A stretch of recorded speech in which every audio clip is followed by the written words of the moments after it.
Una de las cosas que sin duda vamos a repetir en el cielo constantemente. Lo que pasa es que el problema del cielo es hablar de tiempo. Dice todo el día, no sabemos, porque en principio, que yo sepa, cuando hablamos de eternidad es que no hay tiempo. No hay ni tiempo ni espacio, no son limitadores para nada. O sea, que estamos hablando de algo que sí entendemos que va a ser constante. Y cuando hablamos de alabanza y adoración, como estamos hoy posiblemente terminando este tema, hoy es la tercer domingo que hablamos de esto, es porque trae una gran bendición cuando uno agrada a aquel que nos hizo, que nos ama de esa manera tan profunda, tan incuestionable. Yo cada día estoy más asombrado del amor de Dios, de la extensión y naturaleza que tiene su amor. No es condicionado a nada, sino que es totalmente incondicional. O sea, nada motiva a Dios para amarme, solamente porque Él quiere. Porque si fuera por motivos, porque lo hacemos bien, porque cumplimos ciertas cosas, evidentemente, pocos recibiríamos ese inmenso amor. Pero es que Él nos ama, pues a pesar de todas las cosas, a pesar de lo mal que lo hacemos y de las cosas tan terribles que muchas veces hacemos y decimos que le ofenden, pero Él está dispuesto a pasarlo todo. Fíjate, hay un ciclo natural. Ya sabéis que todo lo sobrenatural se explica con lo natural y se entiende a través de las cosas hechas, ¿no? Como dice en Romanos capítulo 1. Y hay un ciclo que es el ciclo hidrológico. ¿En qué consiste?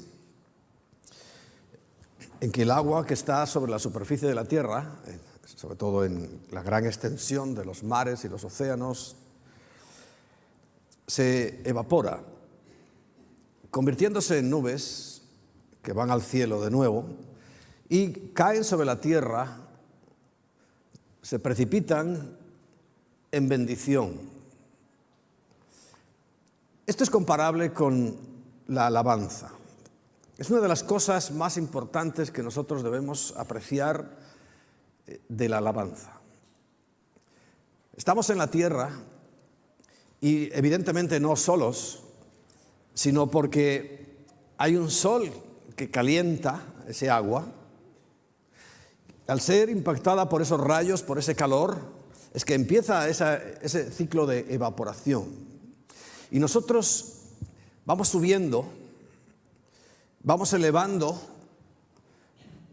nuestra alabanza y nuestra adoración, y cuando llega a los cielos es de vuelta en bendiciones. Fíjate, nosotros enviamos como el agua salada, pero cuando vuelve a nosotros es dulce, es eficaz, riega nuestras vidas, nuestras familias, nuestras naciones.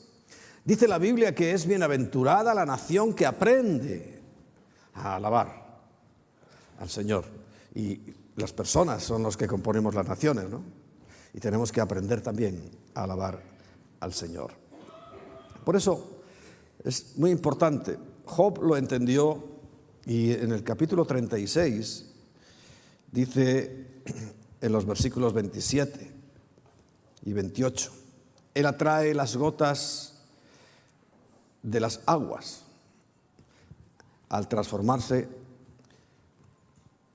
el vapor en lluvia. Y dice, las cuales destilan las nubes goteando en abundancia sobre los hombres. Hay una bendición. Yo esto lo aprendí, repito, hace mucho tiempo, que la alabanza era una bendición, era un poder que se levantaba cuando uno alaba a Dios y vuelve otra vez y cae y se derrama sobre nosotros en muchas bendiciones. Ahora, ¿por qué no hacemos eso que es tan interesante, tan útil tan beneficioso para nosotros.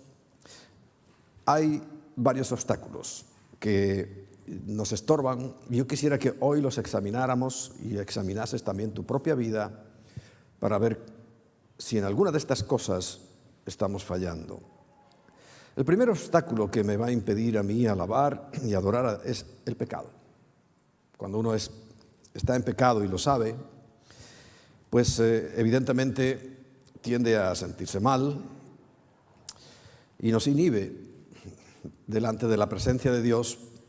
No nos sentimos libres ni cómodos ante esa presencia, porque es cuando, bueno, tú puedes andar en ciertos lugares, si no hay luz suficiente, a lo mejor llevas manchas en tu ropa y no se ven.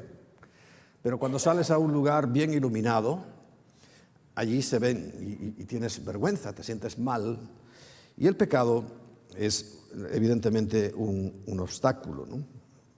Pero lo único que yo te puedo decir es lo que la Biblia y también la experiencia propia de uno, ¿no? Porque todos pecamos. Que el apóstol Juan, en 1 de Juan capítulo 1, versículo 9, nos dice, ¿sabes? Es muy interesante, que dice, si confesamos nuestros pecados, Él es fiel y justo. Estas dos características importantísimas. Fiel significa que siempre lo va a hacer, y justo, que nos va a medir y a balancear en justicia, en su justicia, que está precedida por la misericordia. Y dice, para perdonar nuestros pecados, y aún va, no un paso, sino una eternidad más allá, y limpiarnos de toda maldad. Esa es la gran ventaja que tenemos. Por eso, si tú tienes pecado, bien, lo entiendo, pero lo que no podría entender es que no hagas esto. Él no ha dicho en ninguna circunstancia especial, sino siempre que le pidamos perdón, Él es fiel y justo, nos perdona y nos limpia, además de la maldad que nos hace caer en eso. Pero el segundo inconveniente es la condenación. Y la condenación, bueno, uno puede sentirse mal por haber pecado, y es normal, pero fijaos que la condenación tiene mucho más que ver con el orgullo, con nuestro propio interior, que con cualquier otra cosa. Es cuando uno no se perdona a sí mismo. Dios te perdona, pero tú no te perdonas. Y cuando no te perdonas es que eres un perfeccionista, y el perfeccionismo es una señal clara y evidente del orgullo que está en nuestros corazones y que nos impide, por tanto, disfrutar y entender ese amor tan impresionante, tan grande que Dios tiene. Por eso la condenación tiene que ver con mirarse a uno mismo, con una introspección permanente. Claro, nunca te encuentras en pleno apogeo, por así decirlo, para decir, bueno, estoy libre de todo. Siempre nos vamos a encontrar, si tú te miras mucho, siempre te vas a encontrar alguna dificultad, porque realmente las tenemos. Por eso, contra esta actitud de condenación, bueno, Romanos 8.1 dice, ahora pues no hay ninguna condenación para aquellos que están en Cristo, etcétera, etcétera. Pero hay algo más que yo quería decirte, y es que cambies tu mirada. Y en lugar de ponerla en ti mismo, en Hebreos capítulo 12, dice el versículo 2, puestos los ojos en Jesús, el autor y consumador, o sea, el que la lleva hasta el final de la fe, el cual por el gozo puesto delante de él sufrió la cruz, menospreciando lo oprobio, y se sentó a la diestra del trono de Dios. Pero lo más importante es puestos los ojos en Jesús. No los pongas en ti mismo. Cuando los pones en Jesús, primero ya desvías tu atención de ti mismo, dejas de ser egoísta, que más allá es ególatra, de casi adorarte a ti mismo, querer tanta perfección en tu vida. Sí vamos al camino de la perfección, por supuesto, pero nuestros ojos tienen que estar siempre en Cristo, porque primero, al retirar los ojos de nosotros mismos, nuestros pensamientos y nuestra atención va a ser dirigida a Él, y en segundo lugar, pues eso, entonces mostraremos que hay un aprecio real y estaremos fijando nuestra vida y nuestra mirada en Jesús, en sus manos, como dice, hay una canción, ¿no? Ahí hay un salmo que lo dice. A ver qué me indica, a ver qué me dice. Y estaremos, por tanto, ya no sentiremos la condenación que estorba la alabanza, evidentemente, porque la condenación te hace sentir mal. La tercera cosa, la mundanalidad. Es muy abundante en este tiempo, quizás siempre. Pero claro, yo tengo que hablar de nuestro tiempo. Y la mundanalidad, por supuesto, que es opuesta a la espiritualidad, es lo que nos mete tanto y nos involucra tanto dentro de las cosas de este mundo, que hace que nuestro afecto por Jesucristo se enfríe. Nuestro aprecio, porque la alabanza, recuerda, es cuando yo le exalto, le digo, le proclamo con mis labios, con mis gestos, con todo, le digo lo que Él es. Por tanto, la mundanalidad es el amor al mundo. ¿Recuerda lo que dice la Biblia? No améis al mundo, el apóstol Juan, ¿no? En primera carta, ni las cosas que están en este mundo. Porque el que ama este mundo demasiado, dice, el amor del Padre no está en él. Es la conclusión de ese versículo. Por eso hay que estar en el mundo, pero no amar al mundo. Igual que cuando hablábamos del dinero, hay que valorar el dinero, sí, pero no amarlo. Porque el amor al dinero es la raíz de todos los males, ¿recuerdas? No el dinero, sino el amor que le tenemos, el aprecio y la disposición que tenemos para hacer cualquier cosa con tal de tenerlo. Fíjate, yo definiría la mundanalidad como la obsesión por mantener la dignidad y el decoro. Una hiperconciencia del qué dirán. Cuando tú eres muy mundano, vienes aquí a la iglesia, si te ven fuera se asustan, ¿no? Pero vienes aquí a la iglesia y el qué dirán, yo tengo que mantener la compostura, tengo que ser una persona aquí que no me vayan a ver no hacer nada raro, ¿no? Sin embargo, recuerda que lo que el Señor aprecia es cuando nos movemos, en esos casos, como niños. Dice, hay que ser maduros a la hora de pensar, pero a la hora de estar delante de Dios, como niños. Pero el mundano se caracteriza por eso, porque es una hiperconciencia del qué dirán. En cuarto lugar, nos impide alabar y adorar a Dios un concepto equivocado de Dios. Claro, yo vengo del mundo religioso habitual, tradicional, y como todos yo he tenido que pasar un proceso largo de reentender lo que es Dios. Recordáis, hace unas semanas os decía que una de las cosas que yo le pedía al Señor era lo que dice la Biblia, entenderle y conocerle.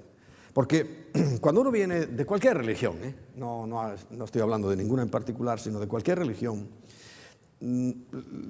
cuando hay muchas religiones es porque no hay un concepto equivocado de Dios. Si uno supiera quién es Dios, realmente quién es, no andaríamos con tantas religiones ni tantas cosas. Las religiones se hacen esos apartados, esas divisiones, esos sectores llamados sectas. Secta ahora se usa como un despreciativo, pero secta realmente es un sector. Y claro que nos dividimos en sectores. Algunos me dicen, ¿vosotros sois una secta? Digo, claro, evidentemente. Somos un sector dentro de los muchos que hay, ¿no? Esto es como una tarta y se va dividiendo en sectores. Pues sí, somos uno, claro, somos una secta. Y si no lo entiendes, digo, acude al diccionario, mira lo que es y entonces me entenderás. Ahora, si me hablas de discriminación o de que yo quiero decir que somos los únicos y los exclusivos y los excluyentes, no. Entonces no somos ninguna secta, sino tenemos el corazón abierto, porque es uno de los errores principales que vienen en cuanto al concepto de Dios, ¿no? Claro, ¿recuerdas si tú cuando eras religioso, pues a lo mejor tenías un concepto de Dios equivocadísimo porque pensabas que era un Dios gruñón, serio, refunfuñón, pendiente de a ver cuándo caes para él caerte encima a ti y castigarte y mandarte al infierno. Eso es la religión. Pero qué bueno que ya nos hemos librado de ese concepto y ahora entendemos que Dios es todo lo contrario. Él está pendiente de mí para levantarme cuando caigo, para perdonarme cuando peco para restaurar mi vida, si yo soy un cobarde, hacerme un valiente, para si yo soy un flojo en cualquier cosa, hacerme el hombre más y la mujer más trabajadoras, para cambiar todos los aspectos de mi vida. Para eso sí está Dios. Eso es lo que hay que entender. Entonces, cuando tú entiendes eso, ¿a qué es más fácil? Alabarle. Claro, cuando piensas que es un Dios castigador, sí, le cantas, pero casi con miedo, temblándote la voz, diciendo, a ver si me equivoco y ¡pah! No, olvídate de eso. En quinto lugar, las tradiciones religiosas. Es un problema. Dice Mateo 15:6, recordáis, dentro de ese versículo hay una parte que el Señor hablando dice, estaba hablando de otro tema, pero la parte final es la que a mí me interesa después del punto. Dice, así habéis invalidado el mandamiento de Dios por vuestra tradición. Cualquier cosa, ahí estaba hablando de los padres, del cuidado que uno debe tener, pero cualquier cosa lo invalidamos por nuestras tradiciones. ¿Por qué? Porque las tradiciones se van sumando y acumulando, van siendo un lastre. En un momento quizá fueron una bendición, fueron algo que nos caracterizó, pero se van convirtiendo en un lastre, porque si yo miro mi vida, y en estos días he pensado y repensado algunas cosas, y lo miro hacia atrás, y no es la moda esta de tontería esa que anda con los 10 años, ¿no? De 2009 2019. Pero es que es bueno mirar hacia atrás. Yo me veo en todo, pues en el aspecto, en lo que yo pensaba, porque claro, es que en la evolución... Mira, yo cuando me aprendí la tabla de matemáticas, pues yo me sentía el muchacho más feliz y más sabio de la tierra. Creo que me regalaron hasta algo, ¿no? Cuando la recité, la tabla de matemáticas me preguntaban y yo pim, pam, pam, pam. Pero hombre, hay que evolucionar un poquito más. Si yo me quedo ahí, ya está, dirían ya, en vez de ser el chico más listo de la tierra, dice, ya es un poco tontito. Si con tantos años ya no has evolucionado, ya no haces quebrados y raíces cuadradas y todo eso, ¿no? Hay que evolucionar. Ahora, en aquel momento yo me sentía muy bien, pero vamos creciendo, vamos desarrollándonos. Y yo miro para atrás y claro que veo cosas que hemos cambiado. Y es que seguiremos cambiando. Esto no es el final. Pero cuando tú le pones freno es cuando se convierte en una tradición religiosa. Cuando no dejamos que el Espíritu Santo siga fluyendo, lo convertimos en una tradición. Y el Señor se quejaba, bien invalidáis mis mandamientos, mi ley, por vuestras tradiciones. ¿Y ya sabéis mi opinión sobre las tradiciones? ¿Os la repito? ¿Cuál es? Tradición, le quitas la D que está en medio, que sería de Dios, y que se queda en traición. Traición. El orgullo sería el sexto impedimento que tenemos para orar, para alabar, para bendecir, ¿no? Porque el orgullo, evidentemente, está en nuestra naturaleza. Venimos con ese pecado, es un fallo de fábrica. Y además no lo podemos evitar venir con ese fallo de fábrica. Lo podemos evitar luego con Cristo. Y a veces con mucho sufrimiento. Pero el fallo de fábrica del orgullo, de la altivez, de la soberbia, es la característica de Satanás y con esa venimos. El pecado nos inyectó, puso en nosotros esa situación, ¿no? Claro, cuando no la hemos tratado, cuando no la hemos corregido, pues eso nos impide la alabanza, nos estamos pareciendo a Satanás, ¿no? Dice Santiago capítulo 4 versículo 10, dice, humillaos delante del Señor, dice, y Él os exaltará. También el apóstol Pedro hace una referencia a esto, en el capítulo 5 versículo 5, dice que Dios resiste significa rechaza, resiste a los soberbios, orgullosos, pero da gracia a los humildes. Por tanto, liberarse del orgullo nos hará libres para alabar al Señor. En séptimo lugar, otra cosa muy común, todas las que estoy diciendo son comunes, pero esta es el temor del hombre, de lo que digan. Lo disfrazamos y le llamamos vergüenza, pero cuando tú tienes vergüenza es porque te da temor de lo que opinen de ti, lo que alguien pueda decir de ti. Y claro, si tú tienes reputación de ser una persona seria y demás, y alguien llegara y te viera aquí, pues a lo mejor saltando, gritando, levantando las manos, etcétera, etcétera, te retraerías. ¿Le temes más al hombre que a Dios? Y recuerda cuál es el principio de la sabiduría. El temor a Dios, o sea, el respeto hacia Dios. Aunque a los hombres hay que respetarlos, pero el primero tiene que ser hacia Dios. La octava tiene ya que ver con algo más serio, espiritual, que es la supresión satánica. Supresión significa que te anula, que te deja sin fuerzas, sin ganas para adorar y alabar. Le encanta hacer eso porque recuerda que Satanás lo que buscó para sí fue también que le adoraran a él, llegando a tener tanto descaro. Recordemos lo que dice en Mateo capítulo 4, versículo 9, que le dice al propio Señor Jesucristo que le adore, que se postre ante Él. Por tanto, cuando te ve adorando y te ve alabando y te ve levantando tus manos y te ve gritando y te ve cantando y te ve haciendo todo, Él se molesta muchísimo y por todos sus medios intentará que no adoremos ni alabemos al Señor.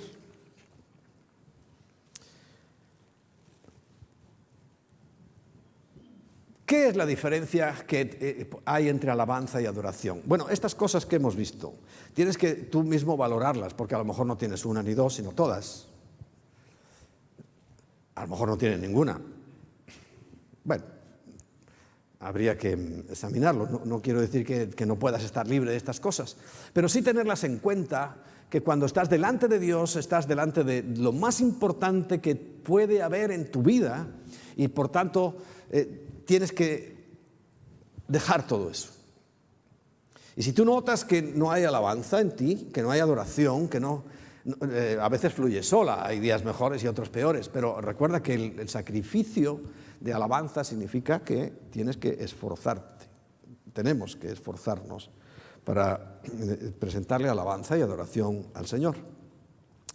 La alabanza, bueno, hemos hablado bastante sobre ella y hoy quiero entrar un poquito más en la adoración. Ya sabes que la alabanza es acción de gracias. Si lo comparamos con el diseño que Dios dio del templo, que es idéntico a nosotros como seres humanos, porque recuerda que ahora el templo, ¿quién es? Nosotros. Y tenemos el mismo diseño. ¿Sabes? Lo nombro muchísimo porque es importante que lo sepamos, que todo nuestro ser es espíritu, alma y cuerpo, ¿no?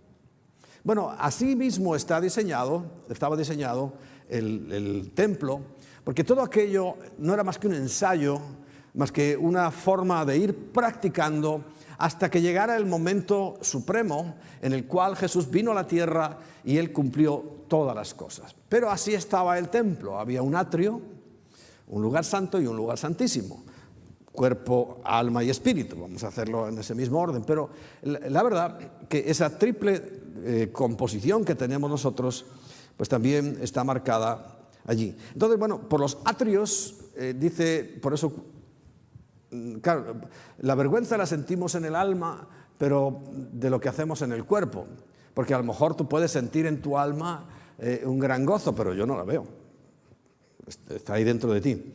¿Cuándo sabemos que el alma está funcionando? Cuando te mueves, cuando hablas, cuando miras, cuando tocas. Si no, bueno, yo creo que los que están inconscientes, por ejemplo, en este momento en la cama de un hospital, pues suponemos que su alma funciona, pero no lo sabemos. ¿Por qué? Porque su cuerpo no manifiesta nada. Porque está claro cuando hay algunos que tienen un alma muy muy viva, ¿no? Porque te lo ves que se mueven, que gritan, técnicamente le llaman sanguíneos. A los que gritan mucho, se mueven mucho y hacen muchas cosas. Otros somos más moderados, ¿no? Y no hacemos tanto alboroto, pero sí mostramos que estamos vivos, ¿no? Bueno, entonces la alabanza tiene mucho que ver con esa primera y segunda parte, ¿no? Es nuestra alma y nuestro cuerpo manifestando y con nuestra alma lo tenemos todo preparado, pero nuestro cuerpo es el que manifiesta el cántico, el que manifiesta, ahora ves, verbalizo las palabras que están en mi mente, pero si yo fuera mudo, pues aprendería el símbolo ese, pero si estuviera inerte, pues no podríais saber lo que yo estoy diciendo ahora, aunque lo tengo en mi mente, ¿entiendes? Ahí se mueve la alabanza, pero cuando llegamos a la adoración, ya entra el Espíritu, también en la alabanza, pero es que una cosa va llevándonos a la otra. Porque dice, entrad por sus puertas con acción de gracias.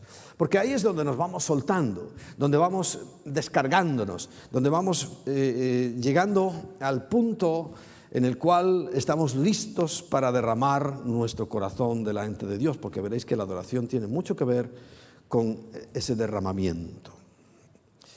Dice el Salmo 29:2, dad a Yahweh la gloria debida a su nombre, adorad a Yahweh en la hermosura de su santidad. Si no lo es para ti, pues no lo vas a apreciar. Entonces la adoración es en primer lugar una actitud. Actitud no es aptitud con P, que los músicos también se trata de que sean aptos, que sepan música, ¿no? Pero la actitud, con C, en tu corazón, eso es lo primero que tiene que haber. Tiene que estar ahí arraigado en ti ese concepto de que adorar es lo primero en tu vida. Adorar a Dios. Y una ocupación reverente de tu corazón siempre delante del Señor. A veces comienza, pues eso, con una actitud constante, lo que llamamos un musitar dentro de tu corazón. Siempre estás, aún en tu pensamiento, y estés donde estés y haciendo lo que sea, hay algo dentro de ti que está diciéndole a Dios, eres bueno, eres santo, te amo porque tú me has amado primero. Muchas cosas, infinidad de cosas que le podemos decir, pero de esa meditación profunda es precisamente lo que localiza una actitud. No solamente cuando llegas aquí y dices, bueno, ahora aquí toca y aquí, bueno, primero, siempre es el orden, ¿verdad? Casi todo el mundo lo hace así, creo. Empiezas con alabanza, ¿no? Por sus atrios entramos con acción de gracias, con alabanza, con cánticos, con música animada, movida, ¿no? Que también está exaltando a Dios. Y siempre terminamos en lo que llamamos adoración. Lo que me preocupa a mí es que se convierta en una rutina, en una costumbre, y ya sabes lo que viene. Y a veces no sabemos enganchar bien entre una cosa y otra, porque es que eso es algo que es continuo, algo que es pues imperceptible. Cuando tú lo estás haciendo honesta y correctamente, te va saliendo, te va fluyendo y terminas en esa verdadera adoración, donde ya surgen esas canciones más tranquilas, más profundas y reflexivas que nos llevan a entender y comprender, ¿no? Porque fíjate, la adoración es rebosar. ¿Qué es rebosar? Cuando algo ya está lleno. Este vaso no está rebosante, tiene bastante agua, pero todavía no rebosa, no ha llegado hasta el borde. Ese es el proceso que estamos hablando. Ese rebosamiento, dice el Salmo 23 en el versículo 5. La primera parte, aderezas mesa delante de mí en presencia de mis angustiadores. Dice, unges mi cabeza con aceite, pero ahora es lo que, para este momento de reflexión, mi copa está rebosando. Mi propia vida está tan rebosante que entonces lo que se produce es un derramamiento. Si llegas, y podemos llegar porque lo hace mucha gente, y nosotros también lo hacemos.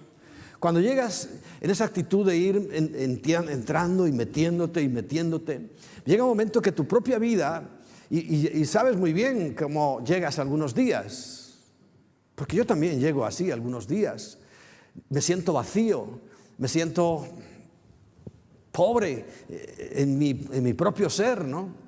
Pero cuando comienzas a alabar y sacrificas alabanza y empiezas a manifestar todo lo que sientes y sabes, porque no es tanto lo que sientes, yo le digo a Dios lo que sé de Dios, porque a lo mejor en ese momento por no tener mis sentimientos bien afinados ni se me ocurre, pero por eso hay que saber Biblia, ¿no? Porque ahí yo sé lo que de Dios y le digo y me esfuerzo y levanto mis manos aunque no tenga ganas y canto aunque no tenga ganas y empieza como que cuando se va cargando las pilas. Y llega un momento que las pilas se cargan y están llenas y continuamos todavía, y ahí es donde tu corazón se rebosa, se derrama delante del Señor. El Salmo 23, ¿no? Mi copa está rebosando, pero ese derramamiento es cuando ya ese temor a lo que sea queda relegado, porque empiezas a entender las maravillas de Dios, lo bueno que ha sido contigo, la cantidad de cosas que ha hecho y que nos ha mostrado. Hay un ejemplo de un adorador.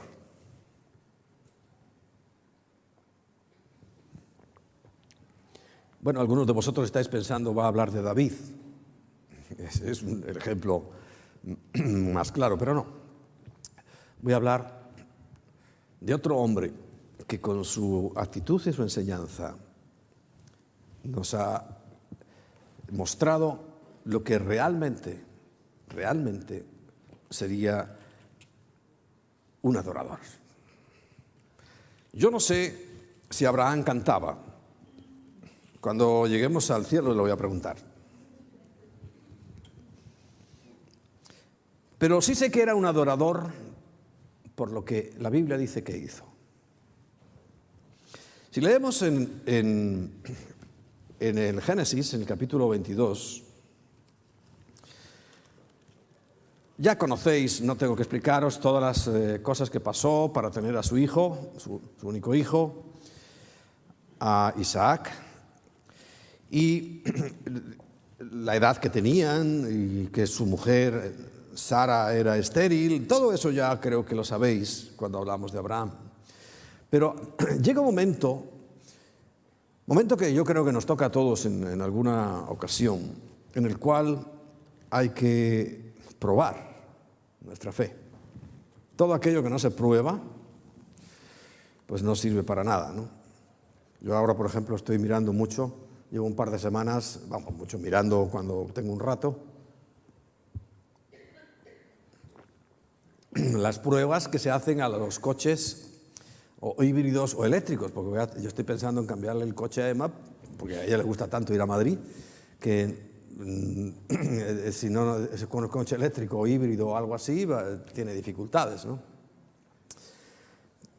Pero mira las pruebas que le hacen a esos coches, porque la prueba determinará su calidad, su valor, no su precio, porque puede ser que un coche muy bueno no sea tan caro, y no siempre un coche muy caro resulta que es tan bueno. Pero es importante probar. Entonces, Abraham, para alcanzar la categoría de ser llamado el padre en la fe de todos nosotros, tuvo que pasar una prueba. Y esa prueba, fíjate, es una expresión de adoración tan impresionante. Vamos a leerla y así la entenderemos mejor. Dice Génesis capítulo 22, que aconteció después de estas cosas que probó Dios a Abraham y le dijo: Abraham, y él respondió: heme aquí. Y dijo: toma ahora a tu hijo, y además parece que Dios ahí como el que le mete, tu único hijo, Isaac, como si no lo supiera, ¿no? A quien amas, y vete a tierra de Moriab. Justamente ahí, ese montecito es Moriab. Ahí donde está la muralla, ese monte es Moriab. Y ofrécelo allí en holocausto sobre uno de los montes que yo te diré. Yo me imagino que los ojos de Abraham se iban abriendo como platos, diciendo, no entiendo nada. A ver, diría, estoy dormido, despierto, estoy soñando, ¿qué es esto? Pero ante aquella, me imagino que sorpresa mayúscula, Abraham todavía, con esa cara de bobo que se nos queda a veces, ¿no? ¿Qué hizo? Pues empieza a coger las cosas. Dice, Abraham se levantó muy de mañana, enalbardó el asno y tomó consigo 2 siervos suyos y a Isaac, su hijo, y cortó leña para el holocausto y se levantó y fue al lugar que Dios le dijo. Al tercer día alzó Abraham sus ojos y vio el lugar de lejos, ese monte. Entonces dijo Abraham a sus siervos, esperad aquí con el asno y yo y el muchacho iremos hasta ahí. ¿Y qué dice ahí? Y adoraremos.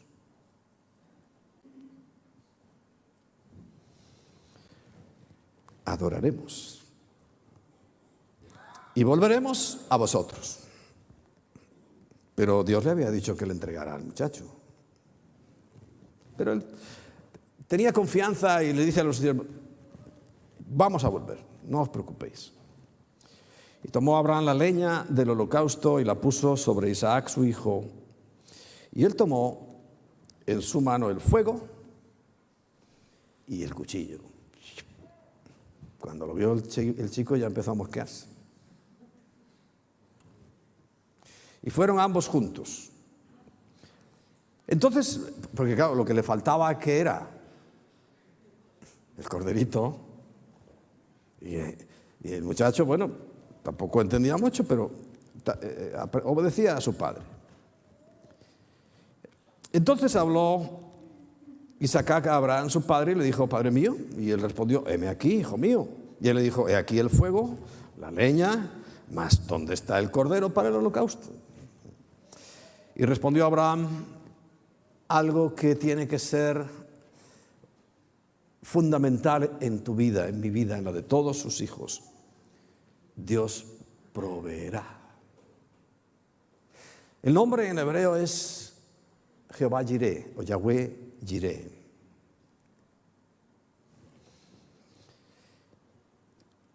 El cordero para el holocausto, hijo mío, e iban juntos. Y cuando llegaron al lugar que Dios le había dicho, edificó allí Abraham un altar, ¿sabéis? Eran unas piedras, y compuso la leña, y aquí se llegó lo serio, y ató a Isaac su hijo y lo puso en el altar sobre la leña. Ahora, tú piensas que esto es, nada, es fácil, lo cuenta en la Biblia. Tú ponte en su lugar.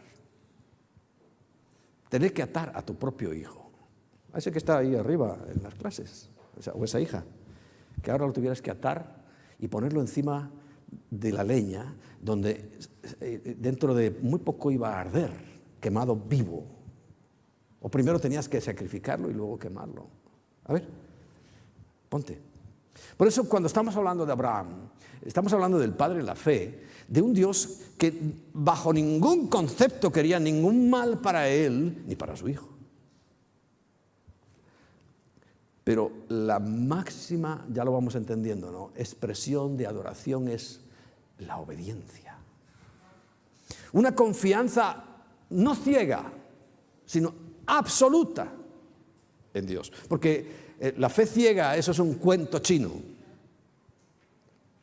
¿Creen que la fe no tiene que ver? No, la fe tiene que ver ¿a quién?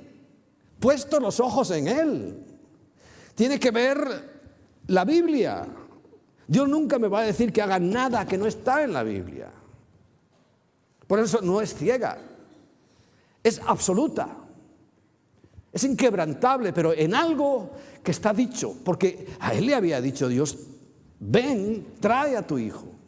Esa es la palabra en la cual él siguió.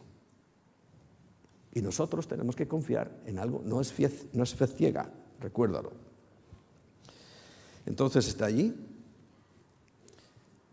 y toma el cuchillo. Y ya iba a degollar a su hijo. No entendería nada. ¿Cómo iba a entender eso? Y ahí tenemos la lección de fe principal. Es que a veces Dios nos manda a hacer cosas y claro, tú estás esperando a entenderlo todo perfectamente. Que te hagan un plano de todo lo que va a pasar. Pero Dios no va a hacer eso. Primero porque no lo entenderíamos. Si Él hubiera entendido todo esto y hubiera sabido el resultado, aunque lo intuía, no tenía certeza. No lo hubiera hecho, nunca. Podría haber sido llamado el padre de la fe, porque la fe significa que confiaba en Dios plena y absolutamente, sin ninguna duda en su corazón, porque es que él no lo dudó. A la mañana siguiente se puso en marcha. No le dijo, bueno, Señor, voy a orar, voy a hacer un ayuno de 21 días para que me hables. Si ya te lo he dicho. Se puso al día siguiente. Entonces, el ángel de Yahweh le dio voces desde el cielo diciendo, Abraham, Abraham. Y él respondió, así, por lo menos lo retraso, a ver qué me cuenta. Seguro que su corazón estaba pam, pam, pam, pam.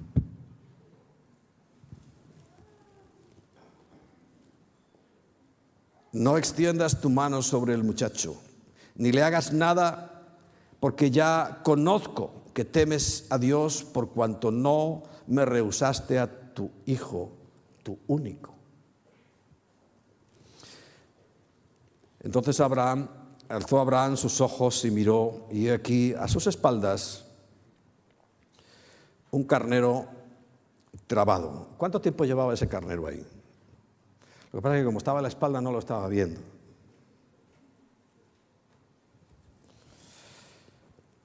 Trabado en un zarzal por sus cuernos, y ahí sí, fue Abraham y tomó el carnero y ofreció el holocausto en lugar de su hijo. ¿Te imaginas? Ya ahí brotó toda clase de gratitud, porque esos sacrificios lo que estaban era representando precisamente lo que ahora en Cristo hacemos nosotros. Ya no hacemos sacrificios, ya no tenemos que matar a nadie, ni siquiera animales. Pero el concepto es el mismo. La enseñanza básica es la misma, no ha cambiado nada. La esencia es la misma. Y llamó Abraham el nombre de aquel lugar, pues Jehová Jireh. ¿Recordáis? Hace un par de semanas lo cantamos. Jehová Jireh, Él es quien provee.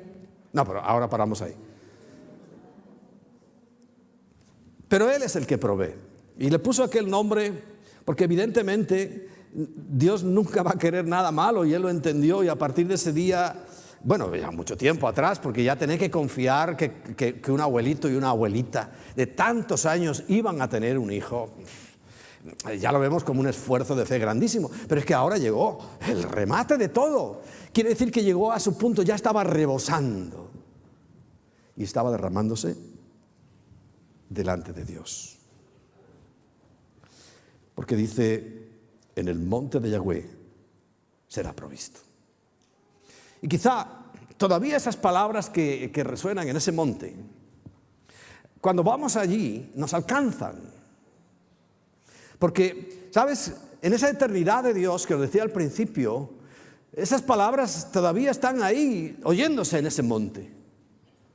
Y muchos de nosotros podemos dar testimonio, y no estoy ahora vendiéndote el viaje. No. Cuando vamos a ese monte, experimentamos la provisión. Porque sus palabras resuenan todavía ahí. Igual que en el otro montecito que está justo detrás de ese, lo que llaman el Gólgota, el Calvario, el lugar de la calavera, ahí está presente todavía el sacrificio de Cristo. porque no ha pasado en el tiempo de Dios. También recibimos muchos beneficios y mucha bendición. No es nada mágico, pero el único monte donde se dijeron esas palabras fue en ese. El único lugar donde Cristo fue crucificado fue en el Calvario. Si fuera en otro sitio, iríamos a otro sitio. Pero es que es ahí. Y no hay magia, pero sí hay bendición. Como vamos todavía con nuestro corazón de eternidad, resulta que nos encontramos con esas palabras eternas que están ahí y que, fíjate, se convierten en eternas porque están escritas y ya nadie las puede cambiar. Y llamó el ángel de Yahweh a Abraham por segunda vez desde el cielo y dijo: por mí mismo he jurado, dice Yahweh, que por cuanto has hecho esto y no me has rehusado tu hijo, tu único hijo. Al principio parecía que se lo decía como con rintintín de eso, no, retintín. Pero ahora le dice: no, yo te lo decía sabiendo, porque tú y yo sabíamos, y además sabíamos todo el trabajo para llegar a ese punto de tener ese hijo. De cierto te bendeciré y multiplicaré tu descendencia como las estrellas del cielo y como la arena que está en la orilla del mar, y tu descendencia poseerá las puertas de sus enemigos. Tremendas promesas, ¿verdad? En tu simiente, en aquel muchacho, serán benditas todas las naciones de la tierra por cuanto obedeciste a mi voz. Gracias, Abraham. Tenemos que darle gracias a Dios, pero cuando veamos, le voy a preguntar eso si canta y también le voy a dar gracias.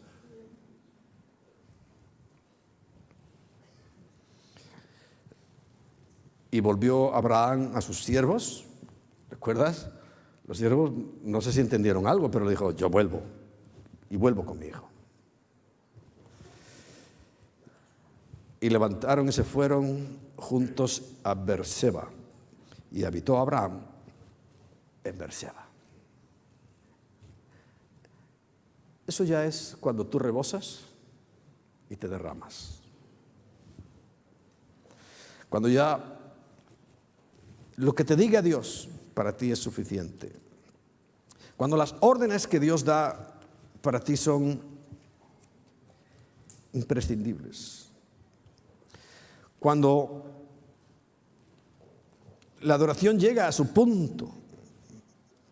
Claro, todo ese proceso lo hacemos primero con la acción de gracias, con el sacrificio de labios. Tienes que empezar a recordar: Señor, gracias.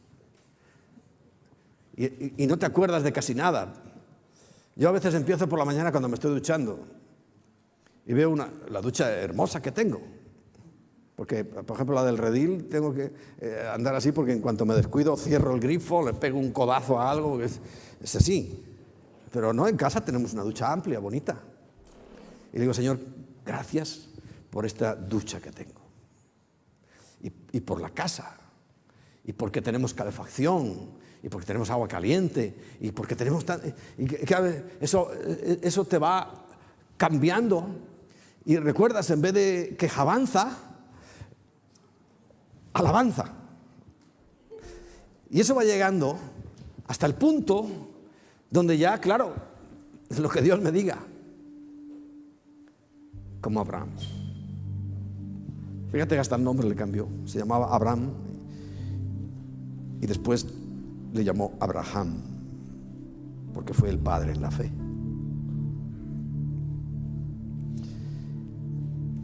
¿Sabes? La música, esa que ya empezó a sonar, tiene importancia. Fíjate si era importante que el encargado de la música, ¿sabes quién era? Satanás. No siempre tuvo esa figura tétrica y patética. Era, según dice la Biblia, hermoso. Y yo creo que todavía lo sigue siendo, porque hay algunas personas que se les aparece Satanás y se creen que es Cristo. Sí, en serio, porque a Cristo no se le va a aparecer a nadie. A Dios nadie le ve hasta que Él no vuelva. Pero se aparece Satanás, lo dice la Biblia, ¿no? Se disfraza como ángel de luz. Ahora ya tiene que disfrazarse. En aquel tiempo no tenía que disfrazarse, era un ángel de luz.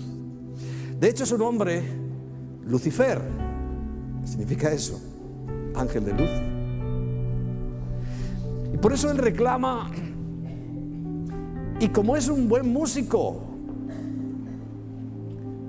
y esto solo puedo pasar así por encima, porque necesitaría una gran profundidad,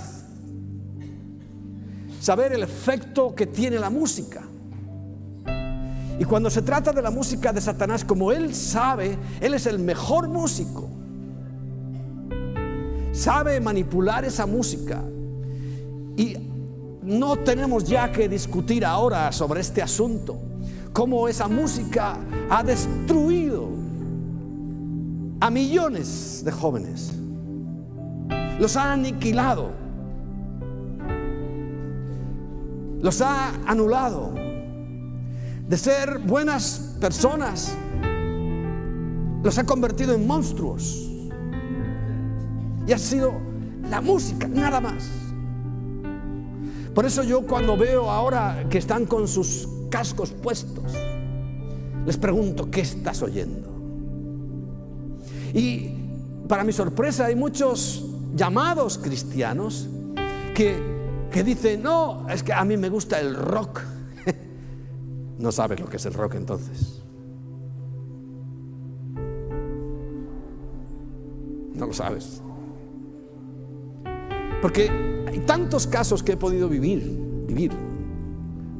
de jóvenes, jovencitos, jovencitas, que de repente cambian su actitud y se vuelven rebeldes y se cambian, se ponen unas ropas repugnantes. ¿Para qué nos vamos a engañar? Y simplemente ha sido por la música que han escuchado. Pregúntale a un psicólogo, pregúntale a los nazis. ¿Recuerdas? Ellos tenían sus músicas. Pregúntale a todo el mundo si la música no tiene importancia. Pero claro, él es un usurpador. Y ahora nosotros, mediante la unción y la presencia del Espíritu Santo, Él cambia todo. ¿Cuántos grandes músicos, al convertirse a Cristo, siguen siendo grandes músicos y aún mejores, pero cambia?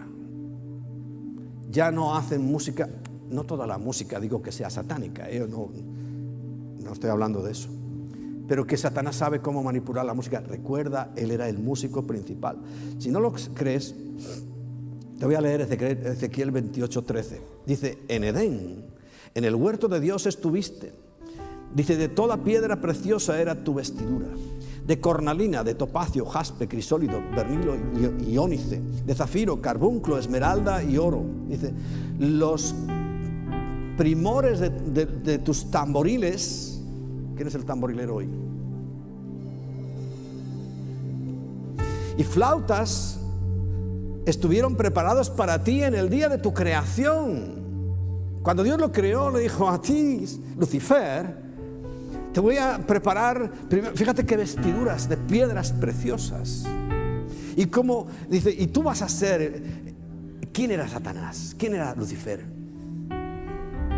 El mayor adorador. Claro, yo siempre oía decir, hay que tener mucho cuidado con los de la alabanza porque son los primeros que se rebelan.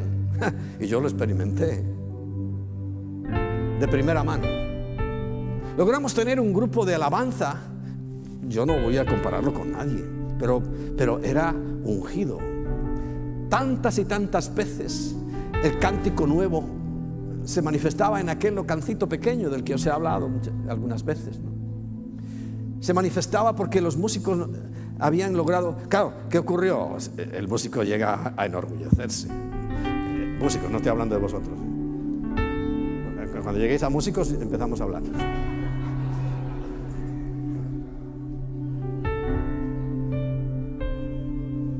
Pero allí, a partir de ese momento, empezó tanto a crecer, y es que hasta la iglesia crecía. Venía gente sola, que no invitábamos siquiera. ¡Pam! Dieron el golpe, como Satanás. Se enorgulleció. Y el director del... Claro, es que como era el encargado, por eso yo cuando lo digo, vosotros tenéis que dirigir. Dice, levantaba sus manos y todo lo que existiera en ese momento, no sé quiénes eran, pero miraban a Satanás y levantaba sus manos y todos prorrumpían en adoración a Dios. Claro, llegó un momento que decían, como el burro, ¿no? ¿Recordáis el burrito ese donde fue Jesús a Jerusalén? Hay una historia que dice que el burrito decía, uy, cómo me aclama la gente. Dice, no, al burrito no, aclamaban al que iba arriba, montado. Entonces levantaba sus manos y era tal el poder y la autoridad que tenía que se lo creyó y se ensoberbeció y quiso poner ya no a igualdad, sino por encima de Dios su trono. Por eso cuidado, muchachos, sois jóvenes, cuidado. Vosotros tenéis que sí dirigir al pueblo, pero en humildad. En humildad.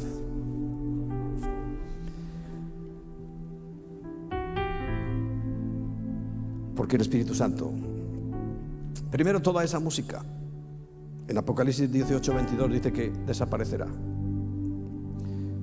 Dice, y voz de arpista, de músicos, de flautistas y trompeteros no se oirá más en ti, y ningún artífice de oficio alguno se hallará más en ti, ni ruido de molinos se oirá en ti. Pero mientras tanto, ¿sabes? Podría estar hablando quizá medio año de todo esto, seguir en febrero y en marzo y en abril, pero hoy quiero terminar unas teorías, pero hoy debemos comenzar las prácticas de lo que es la alabanza, de lo que es la adoración, porque una cosa nos va a llevar a la otra. Lo primero que te voy a pedir, por favor, es que te pongas en pie.